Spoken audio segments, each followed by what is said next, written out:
I just think right now, women, especially in business, this is the year of women. I just know that. Life begins at 150 grand a year. Life gets better at 250 and life gets real good at 500. Nobody can tell me differently on it. When you start teaching something, I feel like that's when you start to master the actual art of it.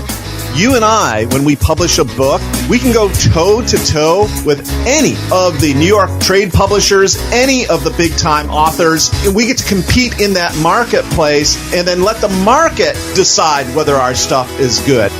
People forget sometimes as an entrepreneur, the whole damn point of entrepreneurship is to make money. And now here is The Win with your hostess, serial entrepreneur, marketeer, and chief sexy boss, Heather Havenwood.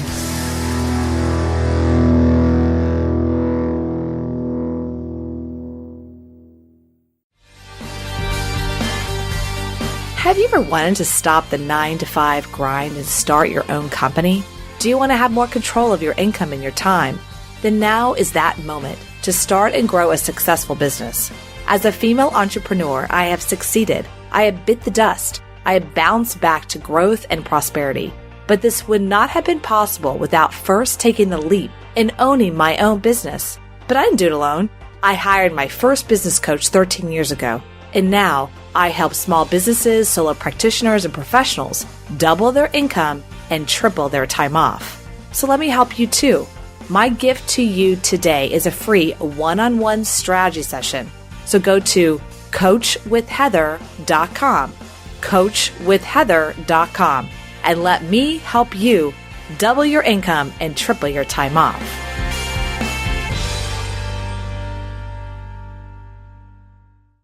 Hey everyone. Welcome to The Win with Heather Havenwood here on Facebook Live, as well as heatherhavenwood.com/podcast. And I am super excited to talk to Doberman Dan today because Doberman Dan I've known for many years, and I've been his mastermind before. And I've actually interviewed him many years ago, many moons ago, back in the day. And I get to interview him again and ask him all kinds of questions because I haven't had a chance to catch up with him. So I get to ask him questions live in front of you. And if he messes up, then it's okay. So this is live, right? Okay, well, now I'm nervous. Yeah, exactly. You're not nervous. You look adorable, by the way. You said, oh, I need to get a haircut. You look adorable. I just want to take your because this is new. This is new. That's right. Since you last see me, that is new. And yes, I am hiding something. They say people with beards want to hide something. So, yes. Did, right? He always That's right. I'm hiding the fact that I'm getting older, but it doesn't work since this is all gray. I think it's cute. It kind of makes you want to I want to do this to it. Oh, thanks. I think it's cute. It's actually very cute. It's different for you. I like the look. I like the so everyone, I'm going to explain to you who Doberman Dan is.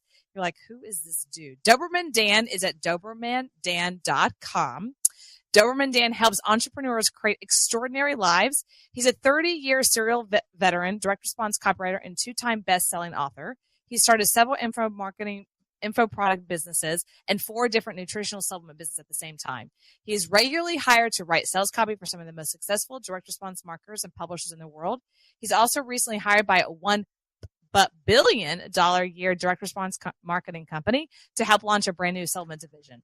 Dan has been published the Doberman Dan letter since 2001 and has helped many other people be successful in the direct response marketing world.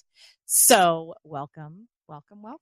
Thank you. Thanks for the invitation. I've been looking forward to this. This is exciting. You can also find him at dobermandan.com. So I have to giggle because I reached out to you and we set this up and I looked at your Skype ID. Now before I say this, so at the time, literally 2 days before I reached out to you, I started listening audible to Fountainhead by Ayn Rand. Again. Oh, really?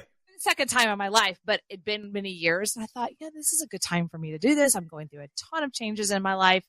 And for some reason, it's like I can actually hear the message of Fountainhead for the first time. I didn't really get it the first time. I was interested in the characters, and now I get it. It's all about the individual and the capitalism, and it's like all this deep stuff for some reason I'm hearing. And then, of course, I reached out to you 2 days later, and I forgot that your Skype ID is John Galt. Right. Like when Skype was still in its infancy stage, I got that because, there'd be no chance of getting that nowadays. No, it does. And everyone's going, I don't get the connection. I would just say to you, pick up Ayn Rand and read the book. And then you'll know who is John Galt, right? Who is John Galt? That is the question. That is the question. Who is John Galt? And that's not in Fountainhead, by the way. That's her other book. But Fountainhead is very similar to the idealism of being an individual and capitalist and being unique and being different. And I find it really fascinating, and I'm going to jump into your world, but I do find it really fascinating how much that book, which was written in the 50s or late 40s, early 50s, I believe. Yeah. Much it's so valid today. Oh my God. It's like Bernie Sanders versus Trump in that whole book. You can literally pinpoint the characters of Bernie Sanders and Donald Trump in that book. So it was really interesting how even though time has gone on, it's still a very interesting conversation about entrepreneurship, individualism. And so you're an individual, you're an entrepreneur. Tell us a little bit more about you and how you're a 30-year veteran, how you got started, and just kind of what you're up to nowadays. Well, so I had no direction as a kid. The only thing I really wanted to do was be a professional musician. And so that was the plan the whole time, even though that was discouraged most of my life. And so, I had that was it. That was the plan. I'm going to be a professional musician. I'm going to play music. I got to go, Mom. See ya. Yeah, pretty much. And then what I quickly learned, that wasn't like the most realistic of plans, since I wanted to sleep indoors and eat somewhat regularly. So, yeah, I know it's so selfish of me. But, I did try for a short period of time to support those two bad habits with music, and it just did not work out well. But you ended up being a cop. Yeah, weird path there, professional musician. Knowing you, because I've known you, I spent time with you, mastermind with you, it still goes, cop, Dan, cop, no, I don't see that one. Yeah. One at all. It doesn't fit. Here's a good example. When you don't make your own decisions, others make decisions for you. When you don't direct your own life, your life gets directed by others. So here's how I wound up as a cop, something I never wanted to do. So here I am, 18, out on my own, just recently graduated from high school, and figured out really fast, I'd have to sleep in a tent if I kept up the music career. So I took the first job I could get, and it was as a security guard in Akron, Ohio, at one of the rubber plants while they were on the workers were on strike. So 7 p.m. to 7 a.m., I sat inside to make sure that the strikers, didn't set the place on fire. And so that job, minimum wage. I had a uniform and everything. I was maybe 135 pounds soaking wet right out of high school in a uniform. And the gun? So, did you have a gun on this? No gun. Now, hey, there's your baby. Oh, yeah, she just kind of walks in between. Just let her yeah. I just don't find, look, I know you want, look, I can say this. I'm sorry, but if I was a burglar and I saw you, I'd be like, nah, let's keep going. I don't think I would be scared. It was even worse when I was 18. It was like, so one of my friends who was quite a bit older, he's like 10 years older than me. He dropped me off my first night at this job. Now this guy looked scary. Big 250-pound biker with a big long beard, the Harley shirt. And he drops me off. And the guys who were on strike outside the gate say, "Does he have a gun?" And my friend says, "No, but he just needs to make one phone call, and there'll be a lot of guns here, and they'll be being brandished. I'm not talking about the cops. These are guns being brandished by people you don't want pointing guns at you." And so the strikers got the message, and they're like, "Okay." Message received. And from that point on, they're really friendly to me. Yeah, I can see that. So how did you move from cop to here? That's a huge leap, right? So my point was, because I needed money and I had to take a job, I got that security job, which I wanted to make more money. So that led to getting another better paying security job. And then I met some cops who said, by that time I lived in Dayton, Ohio. They said, the city of Dayton's giving a test for a police officer you should take. I'm like, yeah. I don't have anything else to do that day, but I'm sure I'll be disqualified as soon as I hear how much weed I smoked in high school. But, so like no direction. And that's that's how I wound up as a cop. Okay. Were you surprised that you actually passed the cop test? Because there's a psychological test there. And I'm like, are you surprised? There was a psychological test. There was a polygraph test, a lie detector. They interviewed people where I grew up. They interviewed teachers. They interviewed my neighbors. They interviewed my employers. And so I was just honest. Did they ask you, like, did you smoke pot? You're like, yeah, like, because they're doing a polygraph test, right? Did you have Yeah. Like, yeah, I did. Oh, that was one of the tamest questions, the pot smoking question. They were way worse than that. Like, for example, have you ever had sex with an animal? What? Yeah. Not ask you that. I'm serious. Yeah. Yeah. And,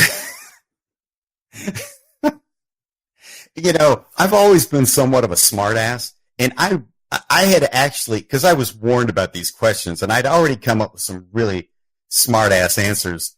But then when they hook you to this machine, this polygraph, there's electrodes all over your chest and this thing that monitors your breathing. I thought, I don't think if I want this job, I don't think it'd be a good idea to give my smart-ass answers. So. Right. So you're like, so when they ask the question, I could totally see you making some smart remark back and also laughing, had to be like, no. I think they deliberately tried to make you as nervous as possible. They put you in this scary looking room and everybody looks so somber and serious. And yeah. Oh my God, that's really funny. I can't imagine you doing that now. And I have to say this one story. There was a time in my life a couple of years ago, this is many years ago, I was living in Florida, and I was going to get a waitress position because I need the money. And they gave me this test. Test for waitress. Come on. I didn't pass the test. So here's what's happened. Here I am. The guy loved me. He's like, yeah, you're hired. We'll start tomorrow. You're awesome. Whatever. You're great at sales. You'll be great. I'm like, okay. All of a sudden, he comes back an hour later, and he has this look on his face. He's like, you didn't pass the test. No one's never passed the test. Like, a sociopath? And I'm like, I'm not surprised. Because I just come off being this massive entrepreneur, and building these businesses and all that. And I was just in that time when I was in Marco and like things were bad, right? So I just was like, I'll go do some work. And my mindset was very individual and very entrepreneurial and think outside the box. And this particular test, I think, was very much about being inside the box. Like, do what you're told, no matter how you feel about it. And if you're told to do this, how are you going to handle it? And I was answering the questions like an entrepreneur. And so then I didn't get hired. You should have seen the guy's face. He was like, how did you, I don't understand, and I'm like, it's okay. I'm not like, it's okay. It's fine. I'll go to your next door company that doesn't have these tests and it's fine.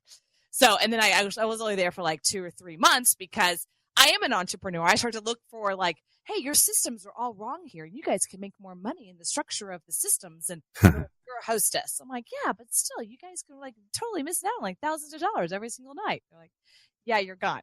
So I overstep my boundaries all the time. So let's talk about you today. You now are hired by $1 billion company. I didn't know you've started a new settlement company. I'll talk to you about in the green room, actually. I know you started one settlement company. You sold it. So tell us about what your life looks like today. So big leap from being a cop from here. I never intended to be a cop very long. It was like I needed a better job, something with health insurance and stuff like that, like a real job. And so I thought I'd stay there for a few years till I moved on to something better. I just didn't know what that something was. So somebody showed me the Amway business back in the 80s. Remember that? Yeah. Oh, man, I was totally hit up on that. Yeah. So I think everybody in the country has been hit up at least once. Like some soap? But, I mean, like, they totally hooked me. And it's, long story short, I won't go through that story. But, yeah, I mean, that was several years of that. But at least it got me realizing, like, nobody had ever presented the opportunity or even the option of considering I could have my own business or start my own business. So even though I wasn't successful at that, it led to other businesses that I was unsuccessful at for 9 years. And then finally, all those failures led to finding direct response marketing. I started a mail order business. This is back pre-internet days in the bodybuilding niche. And then that was the first successful business after 9 years of serial business failure. And so I had to learn how to write copy for that. And then really, so that was like 1995, I guess. And from then until 2012, how I supported those two bad habits of sleeping indoors and eating regularly, where with starting my own kitchen table businesses, as I'm fond of calling them, they're all driven by direct response marketing and driven by my own copy. And then, so it wasn't until I really didn't start as working as a freelance copywriter until 2012 when I sold my last remaining, well, it's not my last remaining business. When I sold a supplement business in the bodybuilding space. And so now, since then, in addition to continuing to starting a few kitchen table businesses here and there, I've also been prostituting out my mind to the highest bidder, so to speak. Oh my God, I love it. I'm so going to steal that. Prostituting. What do you do for a living? I prostitute my mind to the highest bidder when needed. Anybody that thinks to prostitute my mind, we call that freelance. No, it's called prostitute. And it really is that. I mean, I know that's not, it is true. I mean, it's totally true. I guess I prostitute my mind. I prostitute my mind too. We're two prostitutes. That's what I do. I prostitute my mind for them. So that's really a weird way to say it. Better for you say it than me. But, it really sounds way better for me than for you. Let's keep that on you. I think that would be smart. That'd be smart. Okay, but it's funny. I do have to say it's funny. It makes sense. So interesting. What's cool about you when I met you, what year did I do your mastermind? What was that? 2013, 14? I think so, yeah, because that was the first year I did it. Wow. And you never invited me back. Well, I just thought I offended you so badly that you never wanted to come back. I was the only girl there. I was the only girl there. I was the only girl there twice, which I loved. No, I loved it. I loved coming to Florida. I thought you were mad at me. So I was like, oh, maybe I don't fit in. But it was cool too, because I met some really cool people there. And I did meet some people there that had bought one of your businesses and the team that had taken it. And what I loved about meeting the people that had bought the business at the time, I don't know what's going on now, but like they bought it from you, and then you were like mentoring them. Like you were mentoring them still on the growth and development of your baby. I just loved that. I thought that was super cool because it was like you built this baby and it's now like a teenager or maybe like a mid-adult, and then someone bought the mid-adult and then now you're like working with them to make it bigger for them. Like it was such a prosperity thing that I thought you did. But I would love to come back to the Mastermind. I don't know. Well, you'd feel, I think well, of course you were comfortable at the one you were at, but there's a few more women now. You won't be the only woman. It's fine. I have no problem with the sausage fest. That's not a problem. Very normal. I don't mean that in an offensive way, by the way. It's very normal to me to go to masterminds, and I'm either one or two of the only women that are not there as an assistant or a wife, right? So they're like the ones at the table. It's just very normal. It's not. And I still have your cup. Remember you gave the cups? And yeah. One that you gave a pink one to, that was probably your wife who did that, which was yes, that's right. One, and I still have that. Oh, how cool. I do. I still have it. Tell your wife that. Thank you very much for my pink cup because I will. Very much. I was the only one with a pink one. I was like, look, I'm not a pink one. Everybody got gray or black or something. I got pink. So, okay. So now you're working with $1 billion company. And you're welcome to say it or not. I don't know what your structure is with that, but it's pretty cool. The company you're working with, I think who that is. I think it's cool. So what are you doing now specifically? Is there a particular niche of your copywriting that you're doing now? And maybe give some insight on that. Dan Kennedy says he's watched me like a pendulum swinging from one extreme to the other. Like I go in these phases where like, you know what? Running businesses suck. I just want to work with clients. And then it's not very long after I do that I think, you know what? Clients suck. I just want to go back to running my own business. And so like, I'm doing this thing. So now I think I'm finding more of a balance. I still have my own membership, which I affectionately call the Marketing Camelot.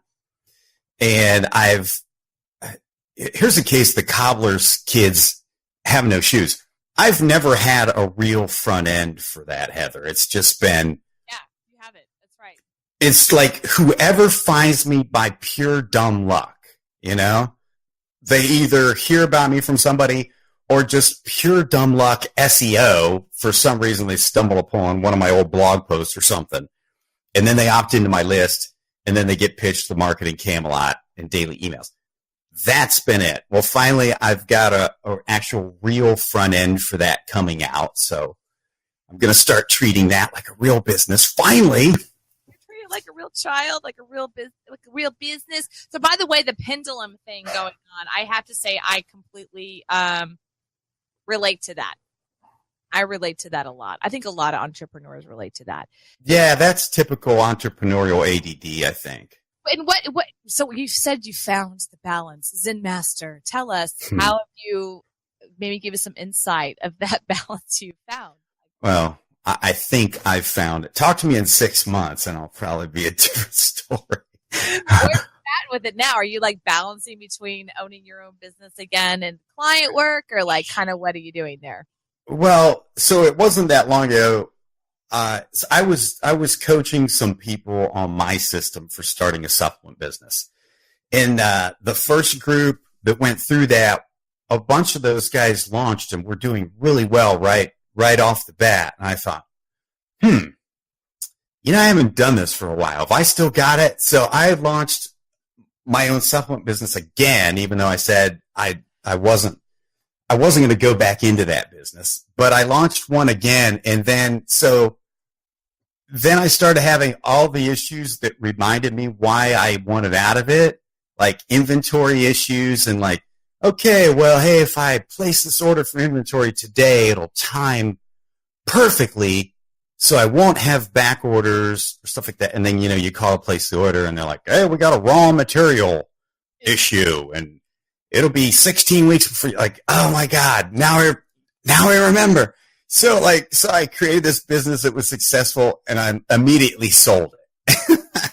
Did you really? You're like, I did.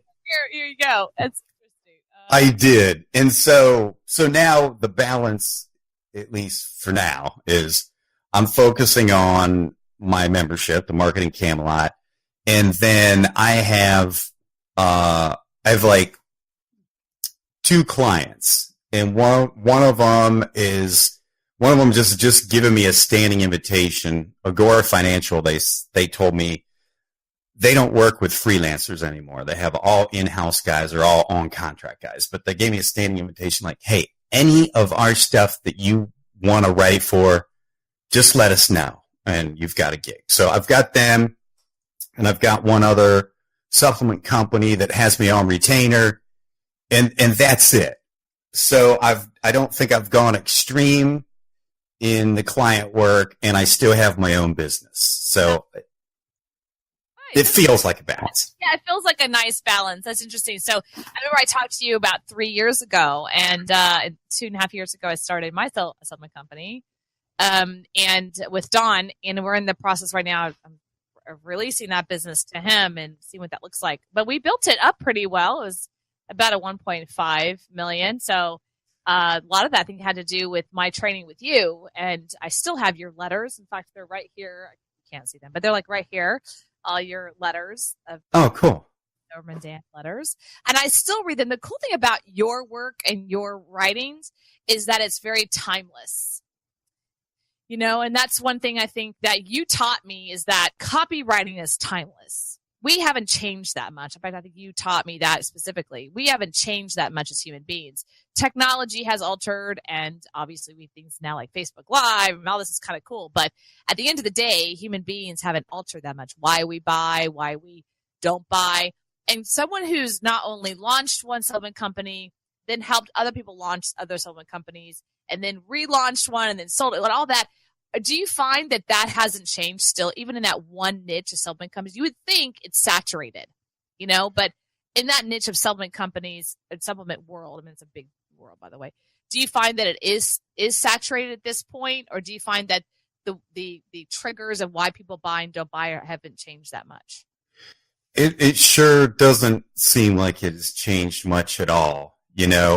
I've seen people try to sell supplements as a prevention thing, and like take this and it will prevent whatever, fill in the blanks, heart issues or this or that, and it's people don't buy prevention. People buy solutions to problems. And if you look back at some of like those really old mail order ads when they would sell the elixir in the bottle, which was probably nothing but cocaine and sugar, and alcohol, which granted, I mean, you would feel better. So they weren't lying. That would be a really good combo. And I'm sure you have get a lot done, but yeah. Heck yeah. Geez, if only we could get our hands on those today. But, what solution were they selling, you think, even back then in the old fashioned mail order? Even then you see sometimes they target it to a specific thing, like this cures whatever lumpuckaroo or whatever, or sometimes they do it'd be a general health tonic, like get up and go back and get rid of crow's feet and get your sex drive back. Although back in those days, I guess they wouldn't call it sex drive. I don't know what they called it back then. Call it back then. But it's all about addressing a problem, and it's still the same today with supplements. It's all about this supplement is for heart health, this one is for blood sugar health and stuff like that. I mean, it's still the same. Human nature hasn't changed. People buy for selfish reasons, and it's to either to get a gain or avoid pain. Oh, I love that. To avoid a gain. To avoid pain or get a gain. And actually avoiding pain is the biggie. People will do much more to avoid pain than get any kind of gain. Oh, I love that. I just put that up there. People buy for selfish reasons to avoid a pain or get a gain. So you find the supplement world today, it's still to avoid a pain. I mean, right now, there's an infomercial that concept. My Saravella. MySaravella.com. So this one is a pill that if you listen to the infomercial, if you just listen to the copy and close your eyes, which is beautiful, right? Close your eyes and listen to the copy, not look at all the images. Literally, this pill makes you perfect. I swear to God, that's what they're saying. Do you have cellulite? It'll get rid of that. Do you have fat? It'll get rid of that. Do you want to be beautiful? It'll make you beautiful. Like if you listen to the copy, that's what it's saying. It's like, yeah, I want that. That works. Saravella, Tella, that works. I'll buy that, And I think that's I think it's an HGH pill at this point, by Sarah Tellavella. But if you really listen to the copy, it's pretty, you take this pill and you will be a 10. You'll be a 10. Is that avoiding the pain or is that getting a gain? Think of that. Yeah, that's an interesting case study. The first thought I had is, how do I get that pill? I want to be perfect. I know. That's what if you listen to the copy, I always close my eyes and listen to the real copy, not the imagery. And the worst one with that is when you listen to pharmaceutical drug company copy. You do my gosh. The imagery, the gorgeous imagery, and you actually listen to you can get this pill and you'll have a nice erection, but you will vomit. You will will feel like crap for 5 days. You're like, wait, what? And they still sell that stuff by the billions. Because they had this hot smoking chick like doing this on the Viagra commercial. Meanwhile, if you really listen to it, it's literally sounds like you're going to have, an erection, but you'll be puking at the time. Like, it's not fun. It doesn't sound good, So, I'm curious. Have you ever done any pharmaceutical copy? Have you ever done that? I never have. I have to admit, I'm fascinated with what they do. I find it brilliantly evil, but yet brilliant regardless. And I think it's a great example of, it's not about the product. It's not about the copy. It's about the market.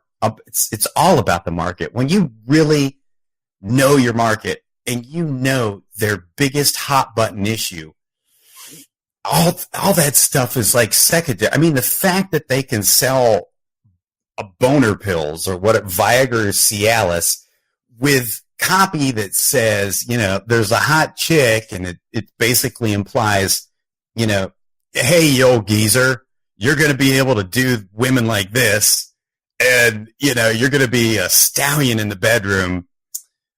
Yeah. Oh, by the way, you're going to have uncontrollable flatulence, a pizza face, a unibrow, you'll vomit right immediately before orgasm. It's like that stuff just doesn't matter because, like, they've hit the big hot button. Guys want to be able to get a boner and nail hot women. Yeah, hot women. You know what I find interesting on those particular commercials and the Viagra ones, because I watch them. I watch two ways. Sometimes I'll just close my eyes and listen to the copy, and then sometimes I'll watch the imagery. Why are they picking that image? Why are they picking that particular view of the camera? And one thing I realized with that one, and they started doing it a couple of years ago. They didn't start it out this way. They must have shifted. Is that there's a man in the picture, because you can kind of see his hand or like you don't see his face. There's never a face. There's like a side view, right?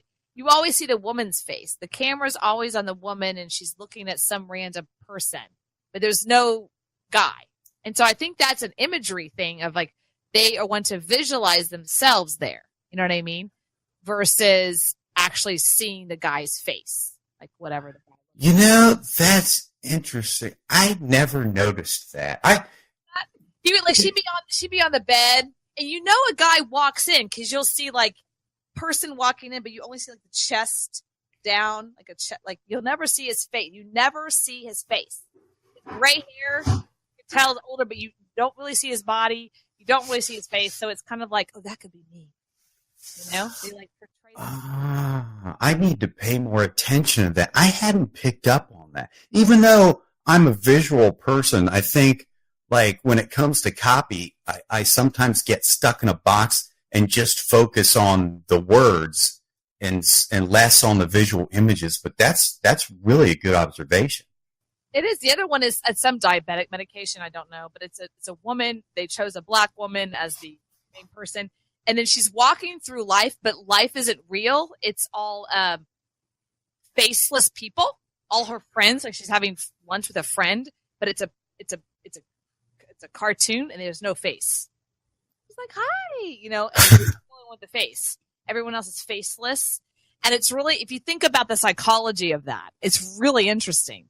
You're like, everyone, and she's like saying hello to a dog. The dog doesn't have a face either. You can tell it's a dog, and there's like some man next to her. Looks like maybe a spouse or something, right? But there's no face to this person. It's like you wonder what they're thinking from a psychological perspective in a copy. I've always wanted to know that. That's why I was asking. Oh, that's pretty cool. I find what they do, fascinating. Talk about getting paid the big bucks, the right pharmaceutical copy stuff. I know. Where do you get that job? Yeah, exactly. And it's short copy, too. It's not like these 30,000 word tomes like I've been writing lately. Yeah, and you wonder what the headline is for that copyright job. Evil copywriter. Are you an evil copywriter that wants to sell? Right. Get people addicted to drugs. You addicted drug dealer. It's like, sold. I'm kidding. I'm making fun of that. So can you tell us at all about your supplement companies that you sold recently, or no, yes? So, well, actually, again, how that came about is I thought, all right, well, do I still have this? I just taught a bunch of guys to do it, and I haven't done it myself for several years. So I sourced a product, wrote the ad. How it really turned out was I ran the ad, and it was just like a tad bit under break even. But then I listened to all the call recordings because I drove to a call center. And I listened to all the call recordings, and I immediately knew the mistake I made in the ad. So I did a mastermind meeting in Orlando, and one of the guys there had just sold a supplement business on Amazon and was looking for something else to do. And I told him, I just launched this business, and I'm finally able to admit to myself that I suck at operations. Like, don't show me a P&L sheet. I don't want to see that stuff. Don't even talk to me about inventory. It already raises my blood pressure. I realize why I sold the last business. I just want to do the marketing stuff. So long story short, I told him, like, this ad, here are the numbers. It was just barely below break even. Although you could scale up with this, I figured out what I did wrong in the copy, and I can get this to better than break even. And so he acquired the business at knowing what I know now, I should have sold it for a lot more.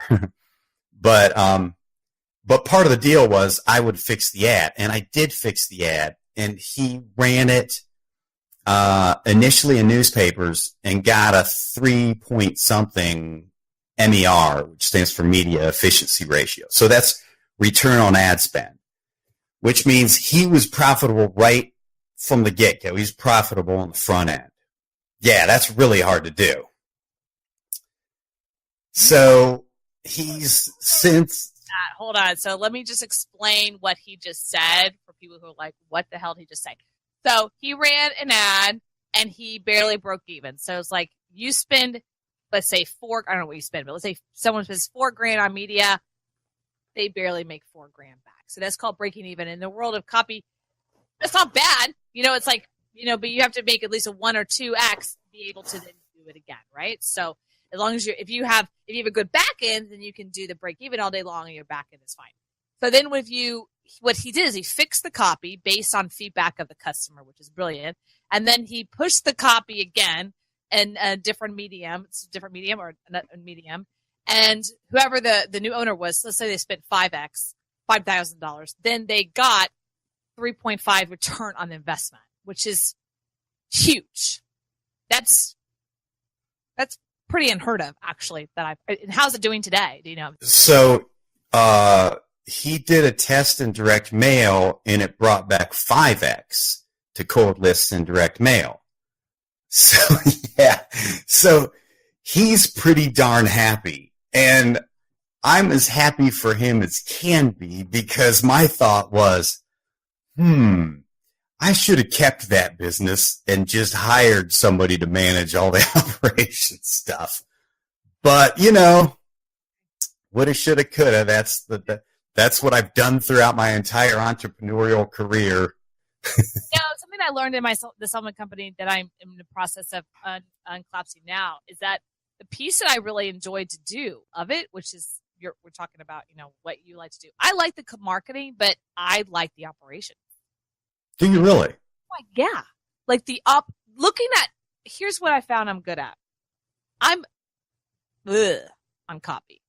I can handle it. You know what I mean? Like, I can handle small copy or classified copy or email copy. I'm great. Any kind of big copy like you do, it's just like too much for me. It overwhelms me. Dealing with systems and structures and operations, and I literally dealt with all day long how to make things tighter, inventory, watching that, P&L. Like, I got off on that stuff.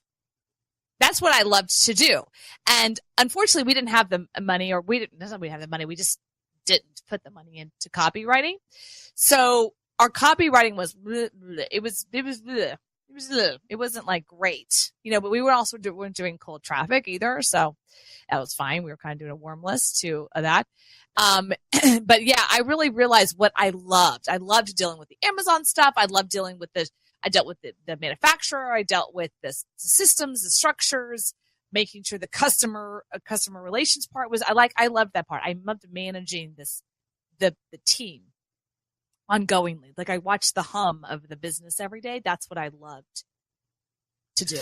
That's a really valuable skill. I mean, that's where I did that for so many years and only recently was able to admit to myself that I suck at it and should not be doing it. Like I could have made so much more money having someone or partnering with somebody or hiring someone to do that for me because, I'm just like, we making money? Yeah, we're making money. Let's throw more mud up against the wall and see what sticks, or let's scale up these ads and, not keeping on top of that stuff, to maximize net profit and, just avoid inventory issues like I always seem to have had in the past, not placing orders in time. I didn't know that though until recently, until this particular business. I always thought, no, I'm good at the copy. That's what I love to do. But when it really came down to the day-to-day stuff, and I'm okay with what I call email copy, which is, again, I'm not great at it. I feel like with email copy, you can kind of be a C writer or a B writer and kind of get away with it. As long as you're just driving people to a link, you can kind of get away with it, Not with cold traffic. You can't get away with like B rated, C rated copy on cold traffic. You just can't. You'll kill yourself, which is what you're great at. I'm not. Forget about it. I'll have to hire that out completely. But I loved the humming of the engine. That's what I lived for. It's like that humming and finding a system. Yeah, it's super weird. So I'm just now learning about, like you said, you learned, I got to really, this is like what I'm not great at. I'm the opposite. Like I'm finally getting it. That's cool that you identify that. I think what a lot of people find is not only do they make more money when they find their, when they focus on what they're good at, but just they enjoy life a lot more instead of like forcing yourself to try to do something that isn't your core competency. I've done that so many times. So with running the business, forcing myself to be the operations guy because I thought, well, to be a good entrepreneur, I got to do everything myself. And, instead of just focusing on the stuff that I'm good at, which is, living like J.D. Salinger in an underground bunker and never seeing other human beings for 18 months stuck in front of a computer screen writing copy. You can't be sane and be a good copywriter. I mean, who in the right mind wants to sit in front of a computer writing words all day? It just ain't right. It's not right. Like, where's Dan? Dark hole writing. That's where you'd be like, I'm happy. I get that. See, I've always felt like this is just like an understanding entrepreneur. I've always felt like I've had to be like that.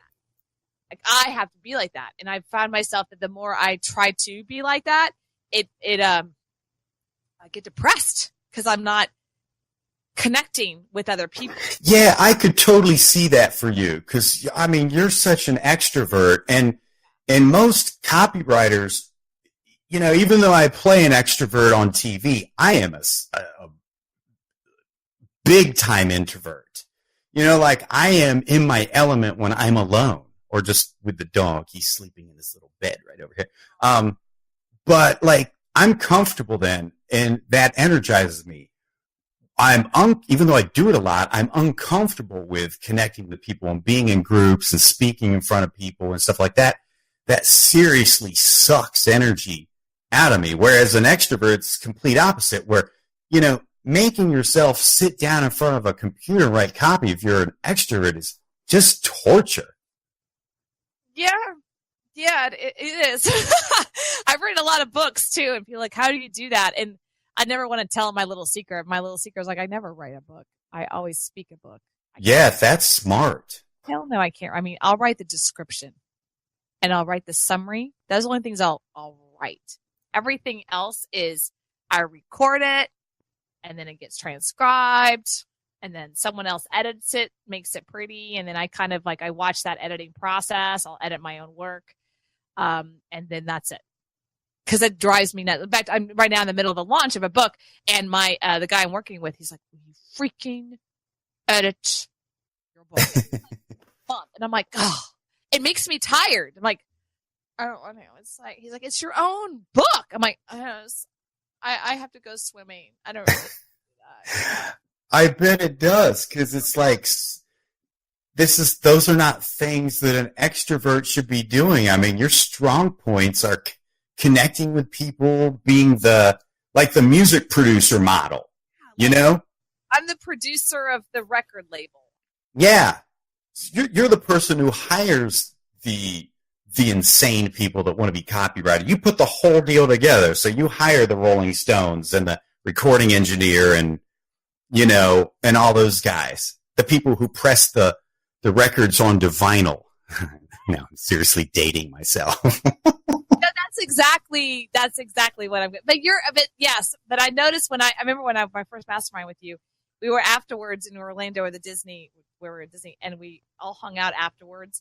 And I found, like, I was expecting us all hang out for like hours, and it was like an hour, and you're like, yeah, I'm going to bed, leave it, bye. And he just like took off, and it was just fine. You're exhausted, but everyone did. What was interesting, you attracted the same.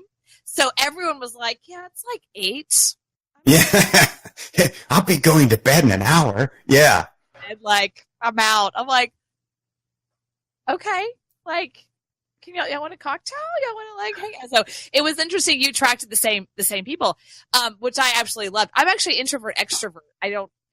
When I'm around people a lot, I get drained as well.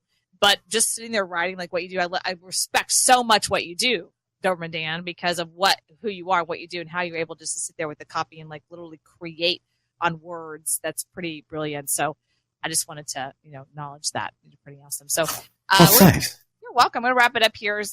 Take up your time. Your time is valuable. So where can people find you in the Camelot and be part of your amazing group versus just stumbling upon you? Where can they find you and be a part of your organization, your group, your training? So there are 2 ways. Well, I take it back. So there are 3 ways. The first, kind of like the primary way of getting into my world, is at DobermanDan.com. And you can get a free PDF issue of my newsletter there. And then I send out daily emails. So that drives you crazy. You probably don't want to opt in.